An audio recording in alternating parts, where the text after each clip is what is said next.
Então, boa noite a todos, que a paz de Jesus esteja conosco. A gente está continuando aqui a segunda parte do capítulo 17, intitulado Serviço de Passes. E muito interessante esse capítulo, porque ele mostra para a gente a importância do papel dos colaboradores encarnados, né? Esse compromisso que é assumido com o plano maior, o tanto que a nossa falta nos trabalhos impacta a qualidade e causa prejuízo no planejamento energético que foi feito na casa, né? Que nós, como colaboradores do bem, como médiums, a gente recebe muito mais do que a gente imagina. Muitas vezes a gente está recebendo muito mais do que está dando. E a importância também da gente chegar antes nos nossos trabalhos mediúnicos, para a gente ter tempo de relaxar, de se desligar dos problemas do lado de fora, da gente conseguir se concentrar, sintonizar com os mentores do trabalho, né? Para que a gente não atrapalhe, mas o que ajude, né? E além dos colaboradores encarnados, a gente também estuda da aula passada, os colaboradores desencarnados. A gente viu os dois médiums, né? Que estão trabalhando aí junto com a Ambrosina, e a gente vê o mentor Conrado desencarnado, que ele tem como se fosse um compromisso no plano espiritual, um trabalho formal, com dia, horário certo, ele é cadastrado e a sua consciência faz com que ele cumpra as suas responsabilidades com a sua idade, com pontualidade. Ele é responsável pelo compromisso que assumiu. A gente vê, então, que não é que porque a gente morreu, né, que o corpo da gente partiu, que a gente deixa de trabalhar. Não. Essa ideia de que existe um céu aí de não fazer nada, não existe. Essa é a nossa cabeça. O trabalho do bem é função contínua, de quanto mais a gente aprende, mais a gente trabalha. Principalmente por quê? Porque todos nós que estamos trabalhando, encarnados e desencarnados, somos imperfeitos. Com isso, a gente sabe que nós vamos voltar a reencarnar. E quando a gente está ajudando o próximo, a gente está amealhando amizades, a gente está aumentando a nossa rede de amigos de todos os lados e bênçãos futuras que a gente vai precisar também, né? Então, o Conrado, ele é o líder, mas ele tem um grupo que responde a ele, mas tudo isso é definido pela esfera superior. Então, ele simplesmente é um empregado, digamos assim, do plano maior, mas isso tudo está sendo supervisionado por espíritos de uma envergadura maior, né? Mas ele tem essa responsabilidade do sucesso do trabalho, da disciplina, da organização e da proteção, e ele continua atento a tudo que está acontecendo dentro do trabalho, como a gente está vendo. Então, começa aí o atendimento, né? Os atendimentos são feitos 2 a 2, mas a gente percebe que são 2 a 2 porque são só dois médiuns atendendo, como a gente viu, né? A Clara e o Henrique. Mas existem diversos desencarnados junto com cada encarnado. Então a gente já ouviu falar, já aprendeu com o Chico que quem tem pouco obsessor tem sete, né? Então a gente leva essa entourage junto com a gente em todos os lugares que a gente vai. Os espíritos que estão nos acompanhando estão sempre afinizados com a qualidade mental que nós temos. Isso é importante a gente saber. Esse esse salão de passe, ele funciona como um gabinete de cura. É como se fosse um hospital no ponto de vista espiritual. A proteção das paredes, a higienização mental da sala é grande. Essa sala, ela na verdade, ela está resguardada e ela está populada com formas, pensamento de coragem, de esperança, de amor. Por quê? Porque todo mundo que está entrando lá dentro já passou pelo preâmbulo da oração, já está preparado, e aí vai magnetizando aquela sala com pensamentos bons. Por isso, né, que a gente fala que quando a gente entra num centro espírita, o ideal é a gente não ficar conversando, falando do dia a dia, dos problemas que acontecem conosco. Por quê? Porque se a gente faz isso, a gente vai imantando aquele ambiente que já foi higienizado pelo plano espiritual maior, e eles vão ter que limpar tudo de novo, né? Então, a gente chega com aquela conversa gostosa, mas é conversa mole, né? Dentro de um ambiente como se fosse semi-hospitalar, né? Então, o que está acontecendo? Esses dois médiuns, a Clara e o Henrique, né? Eles vão estar ajudando e eles vão estar transmitindo através do passe os benefícios que eles estão recolhendo do plano maior. Então, eles têm consciência de que não é o médium que está doando, é o plano espiritual que está doando através do médium. Mas existe um quesinho aí. É necessário que cada um de nós, médios, nos preparemos bem antes do trabalho, que a gente vigie o pensamento, que a gente controle a nossa alimentação. Então, num dia do trabalho mediúnico, a gente não comer carne vermelha, por exemplo. A gente evitar qualquer tipo de carne animal seria o ideal, né? Por quê? Porque isso pesa no nosso estômago. A carne, ela vem impregnada de fluidos pesados. Se a gente pensar, alguma de nós conseguiria passar um dia inteiro no matadouro de boi? Não, é um lugar horroroso.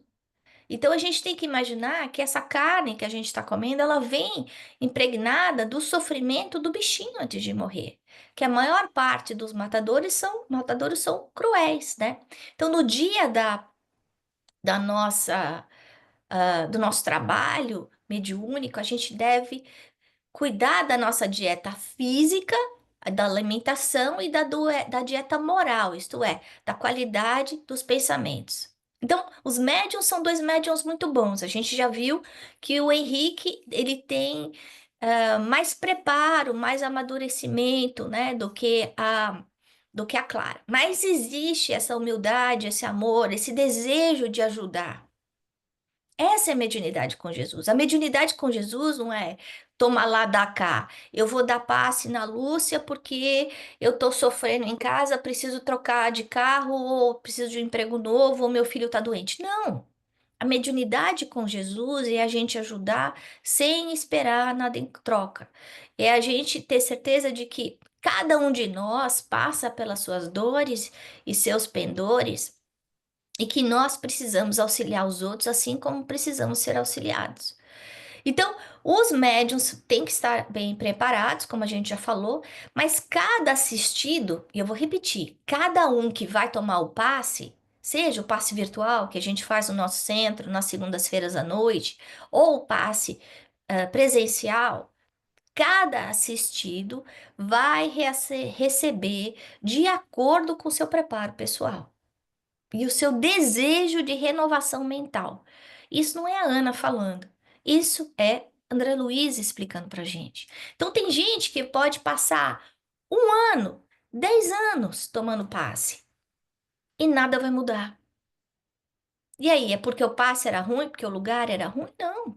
Porque não existiu renovação mental, não existiu interesse de transformação pessoal. O que acontece é para alguns existe esse sinal de melhora, né? Então eles são o passe ajuda para que eles se ajudem. Em outros passa desapercebido. Na hora do passe sentiu alívio, sai do centro, sai do Chico Xavier. Bem, entra no carro, já começa a sentir tudo de novo. Por quê? Porque os perseguidores, que muitas vezes vêm aí de causas remotas, eles não são convencidos porque A ou B ou C falou, você tem que se afastar da pessoa. Eles são convencidos através da nossa mudança de comportamento, né? Então eles continuam esperando as vítimas do lado de fora. Então, no momento do passe, no momento do passe longitudinal, quando existe o contato de energia com o coronário, ele é desligado, né? Aqui no topo da cabeça, aí ele sai e fica esperando lá de fora. Ele não está pronto para se renovar, nem a vítima, nem o obsediado está pronto para renovar.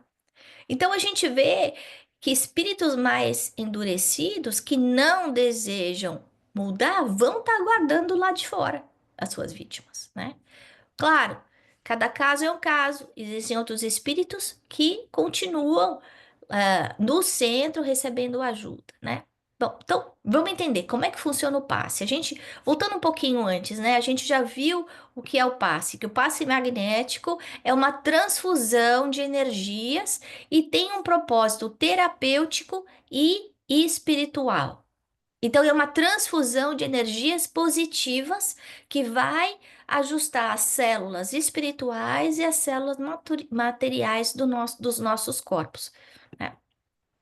E aí, a gente vê que tudo é mente. A ligação acontece entre o mentor espiritual com o passista e que o passista vai funcionar como aquele canal condutor da energia para o doente. Então, a energia vem mente do mentor espiritual para o passista e sai pelas extremidades do passista, envolvendo o, o assistido que está ali, né? Então, é a transferência da energia que vem daqui, do mentor espiritual, para a pessoa que está recebendo, né?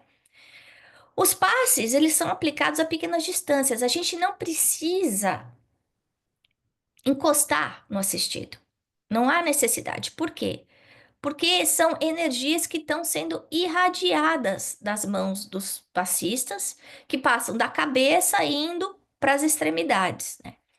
Mas o importante é a qualidade do pensamento, a intenção do pensamento de quem está dando o passe e de quem está recebendo o passe, para que haja a sintonia, a intenção de enviar energias curadoras. E a pessoa que esteja aí com o coração aberto, com fé, a fé é fundamental e ele deixa isso claro, dessa confiança de que ela está recebendo, né? Como a gente vê mais uma vez a importância da mente. André Luiz volta nesse assunto da mente em todos os livros dele, dizendo que o pensamento é o motor da vida, que o pensamento influi de maneira decisiva na nossa cura. Ana, você está querendo falar da cura espiritual ou da cura física? Das duas? Junto com o nosso pensamento tem a nossa vontade em ação. Então não adianta eu ir tomar o passe, cruzar o meu braço, falar assim: "Ah, eu tô tomando passe, tudo vai se resolver". Não. Confiança e fé não é inércia morta. A inércia morta é água parada. A água parada dá bicho. Não.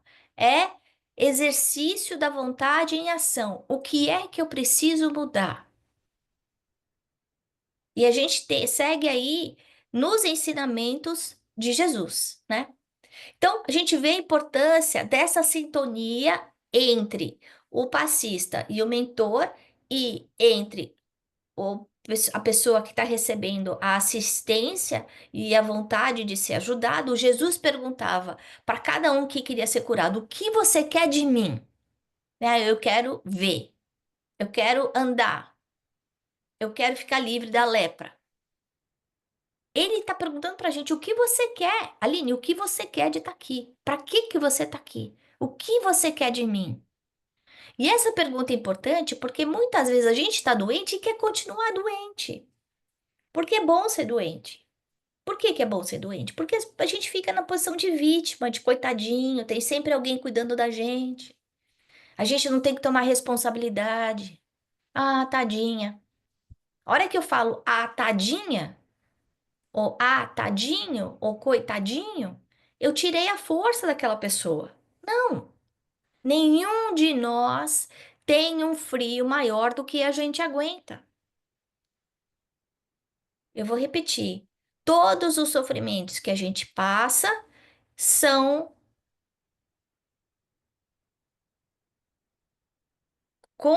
eles são alinhados, estão alinhados com a nossa capacidade de solucioná-los. Deus nunca vai colocar para gente uma dificuldade maior que a que a gente consiga vencer. Por quê? Porque Deus é amor. Nenhum de nós veio encarnar para se frustrar, para fracassar. Não. A encarnação é um lugar de aprimoramento, é escola, para a gente aprender a viver como espírito eterno, né? Então, voltando aqui, a sintonia do necessitado com o passista vai estar influenciando na qualidade e na eficácia do passe para ele. O passista pode ser o Divaldo Franco ou o Chico Xavier, mas se eu tiver lá sem interesse, sem prestar atenção, sem fé, esse passe vai ser pérolas aos porcos. Então, a fé e o recolhimento, né? Isso da gente entrar no momento de prece, a hora que eu tô tomando passe, eu tá pedindo ajuda de verdade. Eu tá orando, falando, Pai, você conhece os meus problemas, você conhece as minhas preocupações. Me ajuda. Para que eu consiga absorver as energias necessárias, porque muitas vezes a doença tá lá, a doença do espírito já atingiu o corpo, né? Como o caso que a gente vai escutar aqui da pessoa com icterícia. A doença emocional, o desequilíbrio emocional causou a doença no físico, né? E às vezes eu nem dou conta, eu tô com um câncer aí adormecido, que ainda não apareceu, mas os mentores estão vendo esse câncer, mas eu não tô. Então eu tenho que pedir por aquela ajuda. De repente esse câncer tá sendo, tá vindo na minha vida, por quê? Porque eu não tenho usado o exercício do perdão, porque eu não tenho paciência, porque eu ainda sou muito egoísta. Porque eu ainda não despertei para a vida espiritual. Então, ele está falando aqui para gente que isso da prece no momento e essa fé funciona como a chapa da fotografia que recebe a impressão da luz.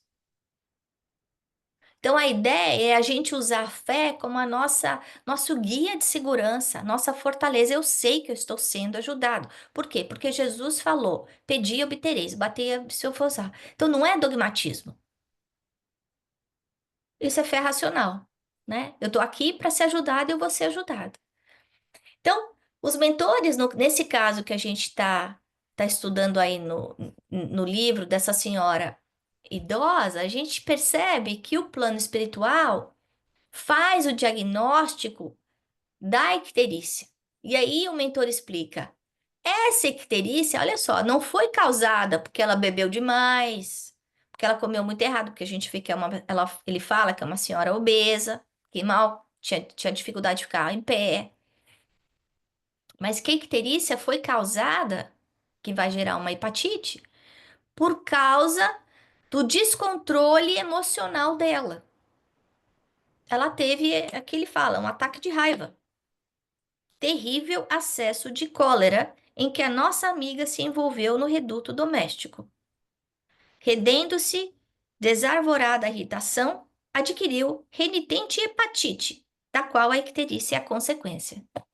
Então, a gente sabe que cada um dos órgãos, cada um deles está ligado a um tipo de emoção.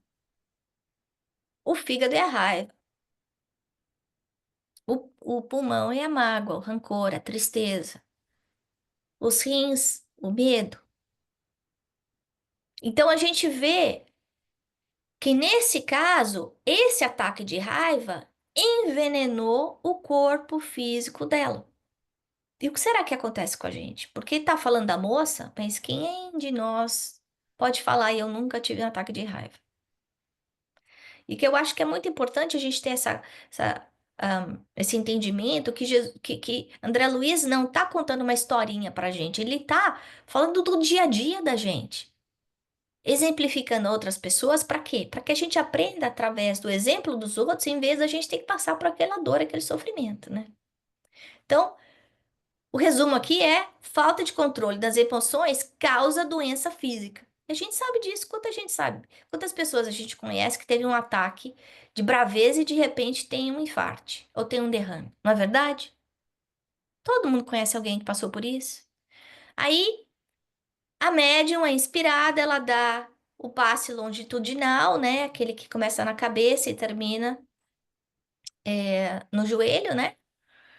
E o mentor, ele inspira a médium para parar no fígado, para pensar no fígado. Então, aquelas energias que estão vindo, que estão sendo derramadas no coronário, elas vão estar indo e sendo levadas até o órgão doente.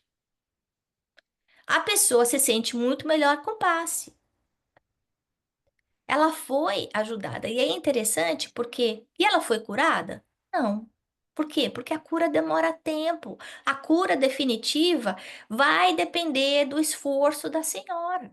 Se a moça, ou se cada um de nós não alterar a nossa conduta no nosso dia a dia, a qualidade dos nossos pensamentos, as nossas atitudes, as companhias com quem a gente anda, as coisas não vão mudar.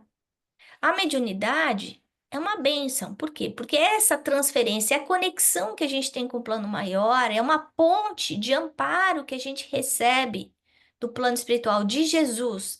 E, ao meu ver, é a maior bênção que Jesus está dando para a gente. Porque quantos de nós somos protegidos, amparados, inspirados através dessa mediunidade, muitas vezes inconsciente que a gente carrega?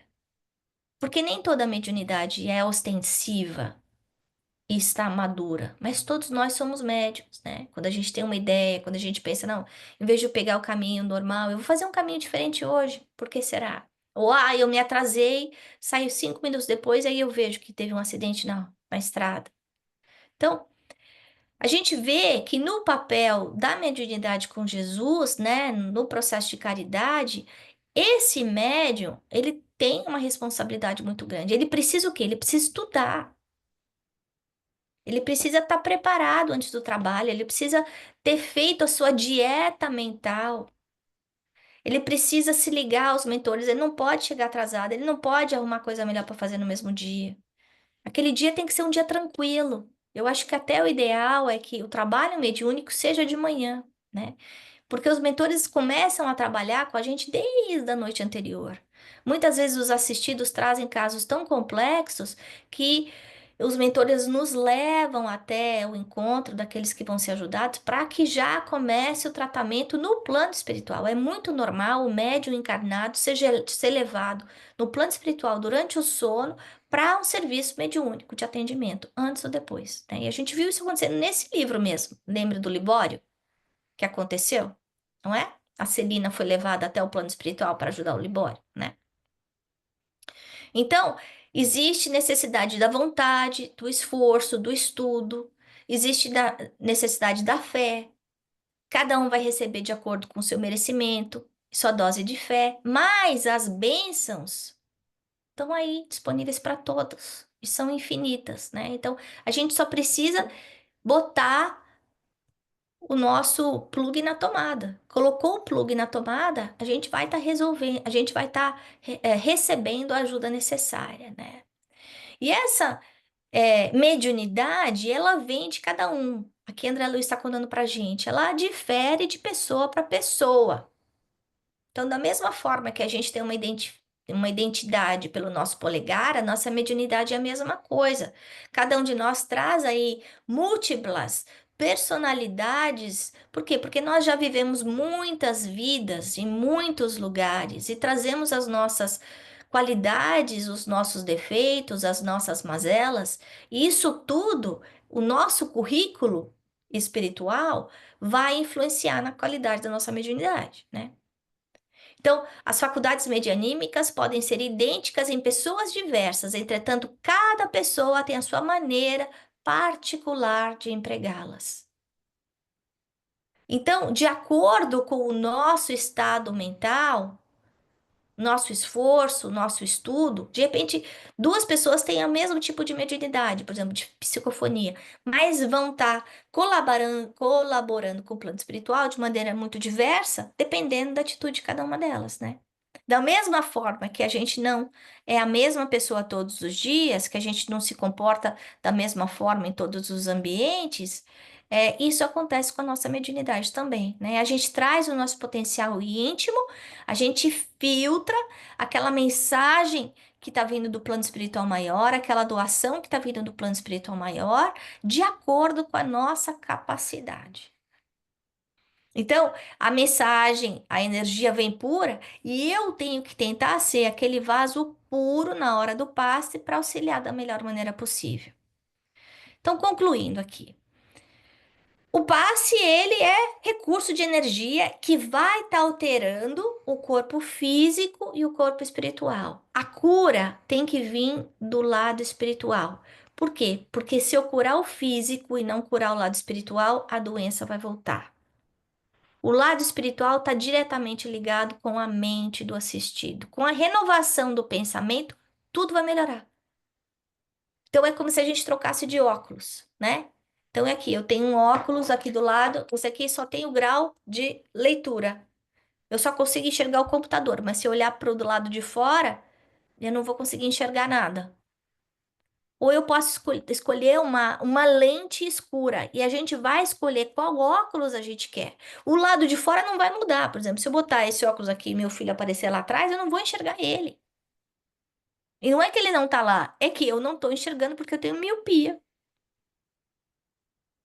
Então, é importante essa renovação do pensamento para que a gente saiba navegar as dificuldades do dia a dia. O passe vai fazer o quê? Vai nos ajudar para que a gente consiga se ajudar. Então, é uma contribuição, é uma vitamina espiritual e que precisa ser levada muito a sério, com respeito e confiança. Eu não posso ser um passe, gente. E muitos de nós somos. Eu lembro quando eu estava na federação, eu já comentei com vocês que a minha mediunidade apareceu, eu era muito jovem, com 15, 16 anos. Então eu acabei fazendo as escolas muito cedo na federação. Na verdade, nem a federação precisava ter 18 anos.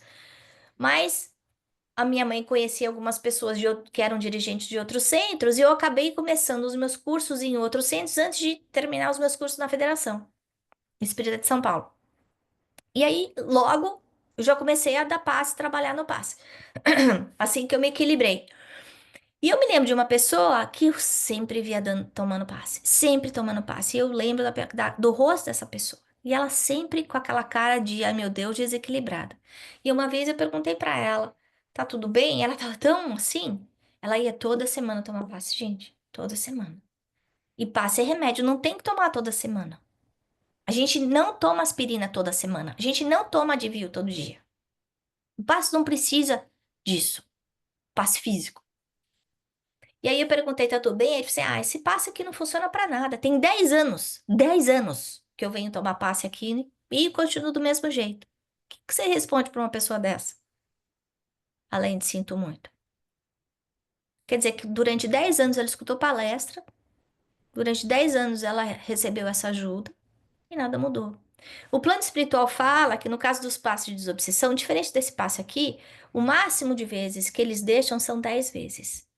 Depois de 10 vezes, o indivíduo já recebeu toda a ajuda que necessitava para se modificar. Não modificou porque não quis.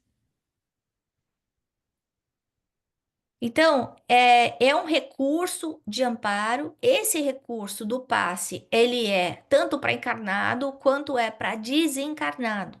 Porque na hora do passe, a gente viu isso nesse capítulo, a hora que o médico coloca a mão em cima do coronário do encarnado, o espírito acompanhante desequilibrado é levado. E se ele quiser ser ajudado, ele vai ser ajudado. Porque a algema vem dos dois lados. Aquela história de quando um não quer, dois não briga, para quebrar a sintonia só precisa de um querer. Isso já é o suficiente. Então, essa disciplina do pensamento, a disciplina de querer melhorar, de querer mudar, essa prática do bem, porque a gente vê a importância da fé e da caridade. Jesus falou: fé sem caridade é morta. Precisa ajudar o outro. E muitas vezes a gente acaba só olhando para o que a gente quer, o que a gente gosta, o que é importante para a gente, né? E ele está convidando a gente para sair da nossa área de conforto e pensar como é que eu posso fazer diferente, como é que eu posso ser menos egoísta. E a gente já percebeu, eu acho que vocês sabem disso, que normalmente as pessoas que são mais ocupadas são aquelas que fazem mais, não é? Vocês já repararam isso? A pessoa muito ocupada arruma tempo para tudo. Como é que você explica uma coisa dessa? Por quê? Porque isso de ajudar os outros vem com a capacidade de doação da pessoa. E nem todo mundo já tem esse despertamento consciencial, né? Aí, ele comenta que o passe pode ser feito virtual, como acontece num estudo como esse. Quando eu falei para a Aline para trazer a água, é porque num estudo como esse de André Luiz, onde a gente tem a cobertura de médicos do plano espiritual, eles estão cuidando do nosso corpo físico também. A água é medicina espiritual, é magnetizada com fluido positivo, é fluidoterapia. Então, o passe remoto funciona desde que exista a sintonia de quem está pedindo e de quem está dando. Então a Aline está aqui, ela vai tomar água. Mas se ela tiver, enquanto ela está aqui, escutando a palestra, ela está fazendo o jantar, está escovando o dente, está lavando o cabelo, está limpando a casa. A sintonia não está acontecendo, gente, né?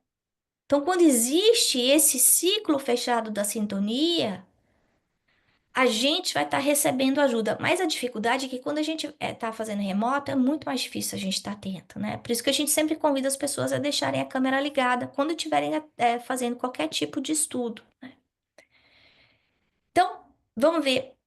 E para fechar aqui, a gente viu que a influência da prece vai variar de pessoa para pessoa. Eu convido vocês a voltar para o capítulo 12 do livro, porque a gente vai ver que na hora da palavra do mentor, a gente vê que a dona Celina, num outro caso, no outro centro, né, que a gente estudou antes, né, nesse livro, a dona Celina, a dona Eugênia e o Castro, eles registram a atuação do mentor, a mensagem do mentor de formas completamente diferentes, né? Então, isso vai acontecer dentro de nós, dentro do nosso trabalho como médiuns também, né? A gente pode ter um potencial alto, como era o caso do Castro, né, que a gente viu no capítulo 12, mas ele estava alheio ali ao convite. Então, ele estava com a cabeça dele em outro lugar durante o trabalho. A gente pode se desligar do trabalho. A gente pode se desligar até no momento que a gente está fazendo a prece, né? Então, refletindo, para fechar esse capítulo, né, a importância do pensamento, da sintonia durante o trabalho espiritual, a seriedade da sala do passe, essa seriedade de uma sala de prece, da sala do centro espírita, para a gente lembrar que aquilo é um hospital, que a gente não está vendo os espíritos que estão ali, mas a sala está lotada, que cada um de nós está trazendo pelo menos 7, e que além disso tem todos os outros que o plano espiritual trouxe. E que se a gente quiser fazer uma conexão com os nossos benfeitores, o nosso conduíte é a prece, é a oração. E sempre que a gente orar, as nossas preces vão ser ouvidas. É isso que eu tinha para falar para vocês. E aí agora a gente abre para os nossos comentários. Quem quer comentar?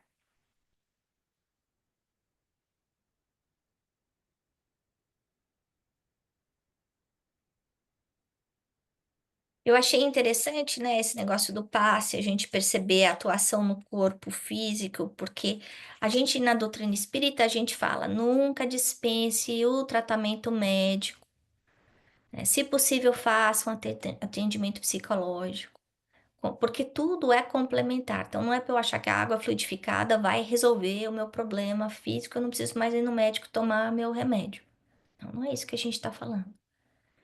O que a gente está falando é que a conduta mental, ela vai ajudar a receptividade dessa fluidoterapia que vai conseguir alterar o nosso campo energético e, consequentemente, as nossas células, que são todas energia, né? Energia.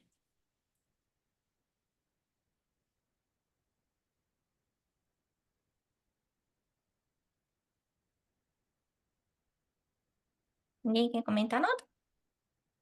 Eu estava esperando se alguém queria falar antes, dando um tempinho.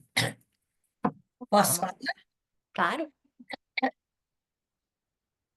Ai, meu coração transborda de gratidão por esse presente do céu, por esses momentos de doce espiritualidade que a misericórdia do Pai nos concede. Nessa singela e pequena reunião, nós vislumbramos, recebemos, assimilamos verdadeiros tesouros de luz que efetivamente poderão nos ajudar a transformar a nossa vida atual e vida futura. Gratidão a André Luiz, que cada vez mais me encanta com a sua sabedoria, com a sua objetividade amorosa. E nesse trecho que nós estudamos hoje, há 3 itens me chamaram a atenção de uma maneira muito especial. Primeiro é a atitude. A Ana enfatizou, ressaltou várias vezes que não basta só a vontade de querer se reeducar à luz dos ensinamentos de Jesus, que a doutrina espírita é o cristianismo redivivo, né? Então, só saber e não fazer nada, ela falou, água parada cria bicho, né? Então, é o primeiro passo, receber essas informações básicas. Mas daí para frente, como a Ana falou, a fé sem obras é morta, vai ser desperdício, perda de tempo, se a gente não colocar em prática. E como é que a gente coloca em prática? Vou tomar um pouquinho de água, gente, peraí.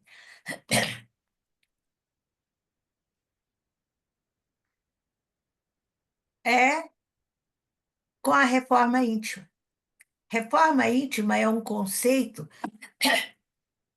básico, importantíssimo na doutrina.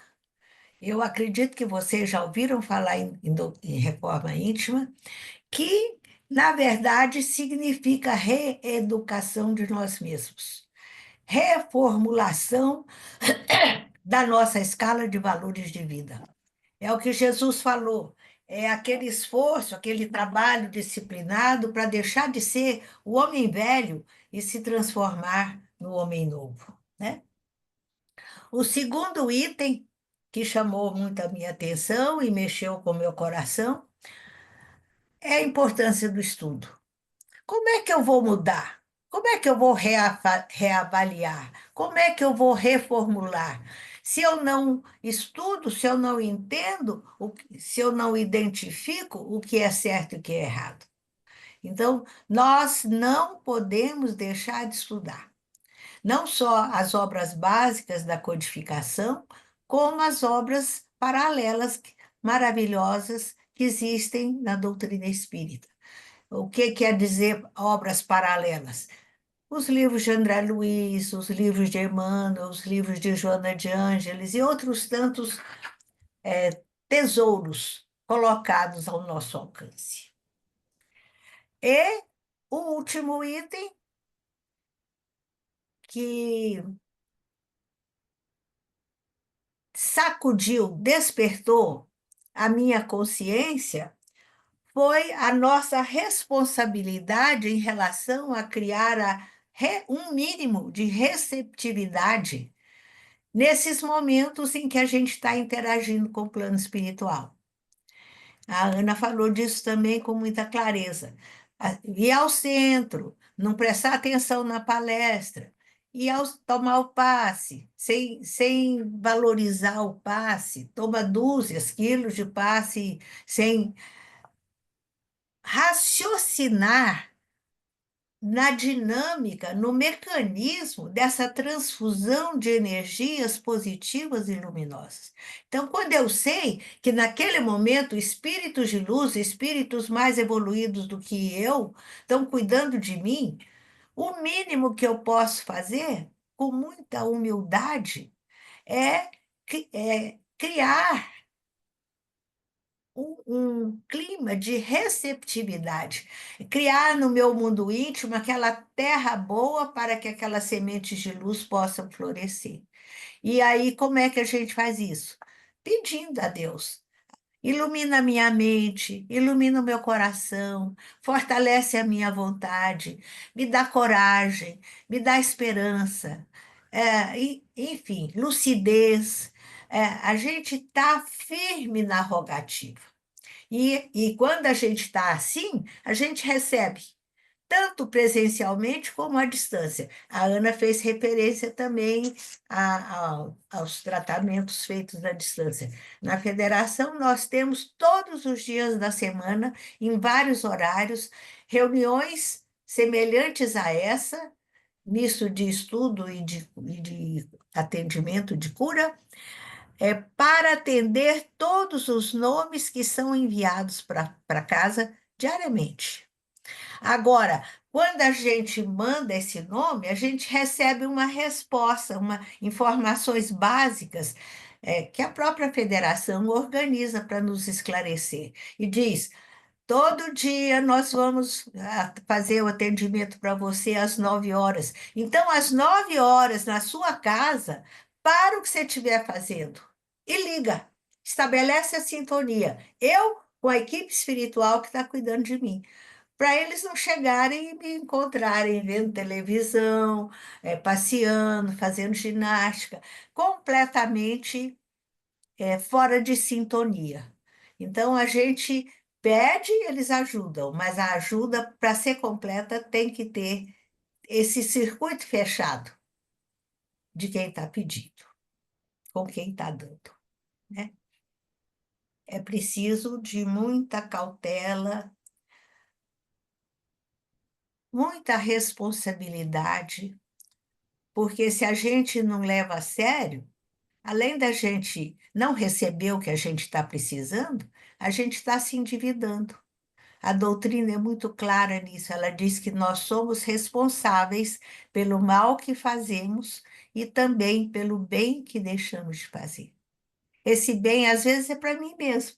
A gente não tem que amar a si mesmo? A lei não é amor? Amar a Deus, amar ao próximo e amar a si mesmo? Então, se eu estou pedindo pelo filho, pelo marido, pelo vizinho, ou sei lá por quem for, eu tenho que estar de mente e coração participando, para não, como a Ana falou ainda há pouco, não jogar pérolas aos porcos. Então, que os benfeitores estejam sempre ao nosso lado, nos inspirando, nos ajudando na busca do conhecimento da verdade. Mais algum comentário antes da gente encerrar? Obrigada. Então vamos assim elevando os nossos pensamentos, agradecendo o fundo dos nossos corações, a equipe de Emmanuel, a equipe de André Luiz, a equipe dos mentores do Chico Xavier, por esse estudo, por essa noite, que nós possamos refletir sobre esses ensinamentos deixados por ele e possamos estar aqui reunidos, Senhor, na próxima semana, se Deus quiser. Graças a Deus. Graças a Deus.